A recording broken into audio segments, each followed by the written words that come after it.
All right, I'm going to the gym again. Still have kind of a full stomach, but just going to explain basically why manufacturers, at least here in the United States, don't want to make any affordable cars anymore. And they used to make affordable cars. I mean, like this car I have here, or cars that were on the road in the early 2000s when I was growing up. There was a lot more just basic looking cars. They weren't all SUVs. A lot of the cars from the 90s and the 2000s had manual transmissions, like this one does. This is a 5-speed. They had, they didn't have all the electronic stuff in it. They didn't have, this car doesn't even have power locks. This particular car doesn't have air conditioning, but I know most people, that's probably something you need. It's not really a problem here in Seattle, but air conditioning probably, you want to have that. This one didn't have it, but whatever. So the manufacturers don't want to do it because there's just not enough money for them to make on each car, right? They would rather sell cars at a much higher margin than sell a bunch of cars and not make a bunch of money on each transaction. So in the past, they used to sell a lot more cars and they'd make less money on the car, but they'd sell more of them and they would move quicker. And I don't know what started it, but basically some of the manufacturers started catering towards the upper end consumer, making the bigger SUVs, making the cars that have all the electronic stuff on them, all the fancy speakers and the surround sound and the electronic everything and the, lane assist and all the technology that you see in a modern car now. And that stuff costs money, right? So it just raises the cost of the vehicle. And of course, they have to still make money on it. So the cost of the vehicle just continues to go up. And you can no longer really get an affordable car if you go to a dealership anymore. I mean, I've never gone to a dealership to actually look for a car. I only have 2 cars. Those are the only 2 cars I've personally owned in my whole life. I have a 1998 Saturn, which is the car I'm in, and then my other car is a 2015 Honda Accord. And both of those cars I bought used. The Honda has a rebuilt title, and I bought it with like 18,000 miles on it when it was 2 years old. So I've had that car for like 7 years. But I paid like $13,700 for the car when it had 18,000 miles on it. It was basically like a brand new car. And if I would have gone to a dealership, it probably would have been around 30,000 or 26, probably about double what I paid. And now it's, if you want a Honda Accord new or a Camry or something, it's closer to $40,000 now, just due to inflation and everything that they put in the car now is so much more expensive. So I don't really know why a manufacturer hasn't tried, at least in the United States. You don't have to make something as basic as this Saturn that I'm in. This is just a Saturn SL. But something basic, that you could sell for 15 to 20,000, potentially even less, that has a basic reliable engine and transmission, nothing crazy. You could even put a manual transmission in it, although I think most people now in the United States don't know how to drive a manual. When I was in South America, all of the cars there, like 95% of them, are a manual because it's cheaper. It's cheaper to make a manual transmission, and it's easier to fix if something goes wrong.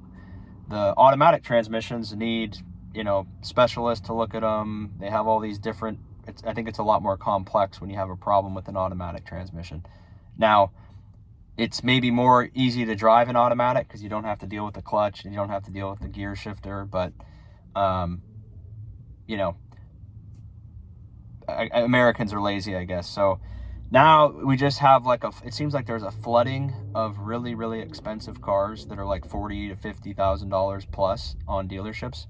Even just a basic car, guys, like a sedan, like a Corolla even is probably pushing over $30,000 just for a basic sedan or a coupe even, is no longer really affordable. So I don't know why they don't do it. I think there's a spot for I'm just talking about America now, but there really isn't like a decent car manufacturer that makes just a entry-level car that's actually affordable. This Saturn, I think, when they were selling these, sold for like $10,000 or $12,000 brand new. And there was no negotiation. That's how they did it in their dealership. You could just go in there and that was the final price you would pay. No, I don't think there was any taxes or anything on top of that price. Like it was an all-in price that they gave you. So people like that. And that's from GM. This is a GM car, right? So GM did something right. And, eventually this brand went away. It merged basically with GM, and they just rebadged a bunch of other cars. It wasn't really Saturn anymore. But I think something like that could have a chance to do well here. You don't have to make a fancy car. You don't have, this has roller windows still, right? So you get a workout every time you roll in the windows.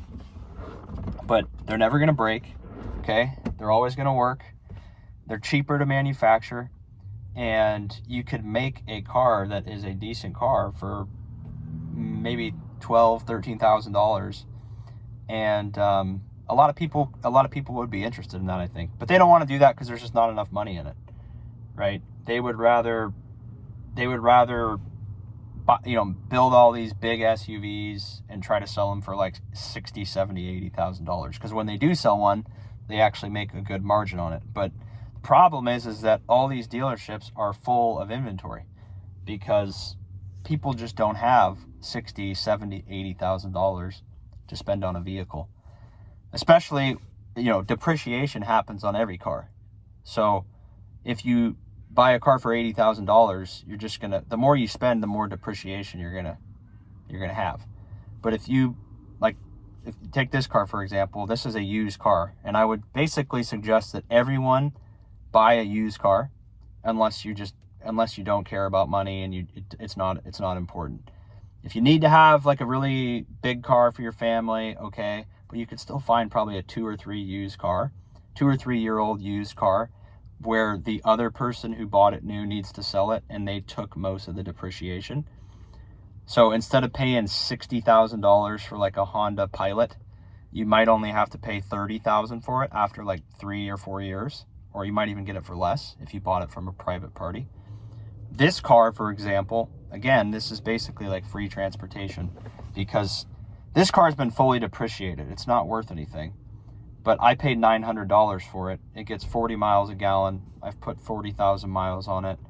And, but people just don't want to drive this car. They don't want to drive something that is basic, that has roller windows and it's old, right? They'd rather have a car payment for $700 or $800 or $900 a month than, on a vehicle that's going to lose half its value in like 3 or 4 years. It's literally going to lose. If you've paid $60,000 for a car and you bought it new, in 3 to 4 years, you probably won't even be able to sell it for 30, right? You won't.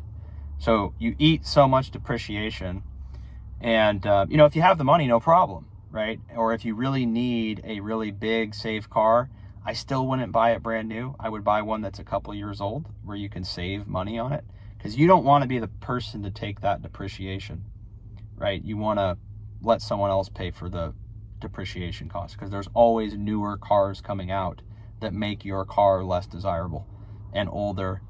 And so that's kind of what happens. I mean, so unless you're just made of money and you need to have a brand new car, I think the best thing to do is to buy it. If you want to have a newer car, just buy one that's a couple years old. You can get a much better deal on it. And then if you're just looking for basic A to B transportation, you can look at a rebuilt title car. Just look on Facebook and you can find a car that's 5, even 3 to 4 years old, but 3 to 4 to like 6, 7, 8 years old. That a car that has under 100,000 miles that you could probably get for around $10,000 or less, that will last you a long, long time. And you're not going to take a bunch of depreciation on it. I bought that Honda Accord for like I said, less than $14,000. And it's probably still worth, I know it has a rebuilt title, but it's probably still worth like at least $10,000. It only has 75,000 miles on it now. So I bet I could probably sell that car for $10,000. And I've had it for 7 years. So I haven't lost a lot of money on that. It's a modern car. It's reliable. I've had no problems with it. And, you know, it gets you reliably wherever you need to go. So I don't know if they'll ever, I would think someone would try to come and make affordable cars, just basic cars. Again, kind of something like these Saturns, that's a basic car. People, I think, would be interested in driving a basic, reliable car. It doesn't have to have all the fancy stuff, as long as the price point was attractive. And I think they would move a lot of units, because people are looking for that. You know, they want to have something that's somewhat modern, that's safe, but that's also really reliable. They don't need all the fancy crap in it. You know, people like to have that stuff, but they don't really want to pay for it. So if someone came in and kind of undercut everyone and said, hey, we're going to have a modern car, but we're going to take out all the extra crap, we're going to make it reliable, we're going to mass produce the engine and the transmission and make sure that it runs well and that it's an easy car to work on.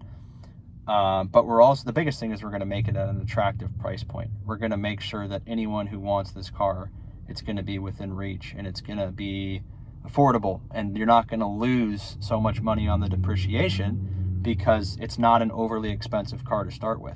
Like, this car was $900. So again, you can only lose $900 because that's how much you paid on it. But if you spent $60,000, $70,000, $80,000 on a car, whenever you sell that car, you're going to lose half the value or more, because you know, you're getting rid of your car and you're selling it to someone else for literally half of what you paid for it just a few years ago. So is there, you guys let me know, are there any, I don't know of any car brand that's out there right now that's like decent in reliability, that makes new cars that are actually affordable, at least in the United States. I'm sure there are in South America and maybe in Europe, where there's actually, the cars there are a lot smaller. You know, they're small, and a lot of them are manual transmissions, and they seem to be a lot cheaper probably than the cars here. But I'm surprised no one's tried doing that in the United States yet, because I think there'd be a good market for it. But anyways, you guys let me know what you think. Subscribe. See you on the next one. Take care.